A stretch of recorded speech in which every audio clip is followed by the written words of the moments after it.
The clock is ticking.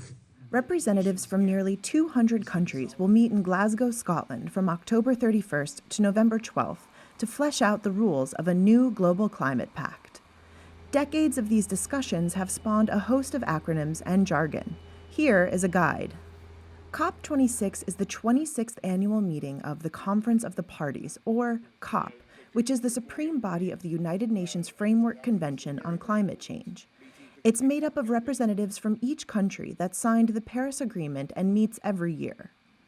The Paris Agreement was successor to the Kyoto Protocol, the international climate treaty that expired in 2020. The 2015 agreement aims to limit the rise in the average global surface temperature. Countries that signed the accord set national pledges to reduce greenhouse gas emissions that are meant to become more ambitious over time.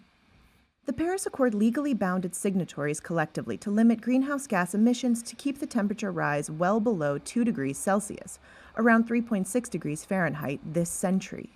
But the countries also promised to pursue efforts to keep the rise below 1.5 degrees Celsius, which scientists say would help to avert some of the most catastrophic effects. Soberingly, the world has already heated up by just over 1 degree Celsius since the start of the Industrial Revolution. NDCs are the pledges that each country makes to reduce its emissions and to adapt to climate change from 2020 onward. Countries must update and expand their NDCs every 5 years. All signatories have submitted new pledges for Glasgow.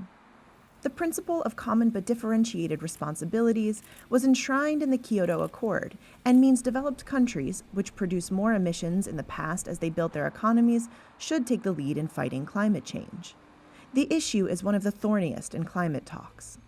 The Paris Agreement sought to bind major rapidly developing economies such as China and Brazil into the global effort to cut emissions, adding the words, quote, "in light of different national circumstances." It does not, however, require them to make any immediate pledges to cut emissions. Richer countries agreed in 2009 to contribute $100 billion together each year by 2020 to help poorer countries adapt their economies and lessen the impact of climate-driven severe weather events. In 2015, they agreed to extend this goal through to 2025, but the target has yet to be met. For perspective, a U.S. Energy Department official estimated that the U.S. alone needs to invest $1 trillion a year to meet its new climate targets.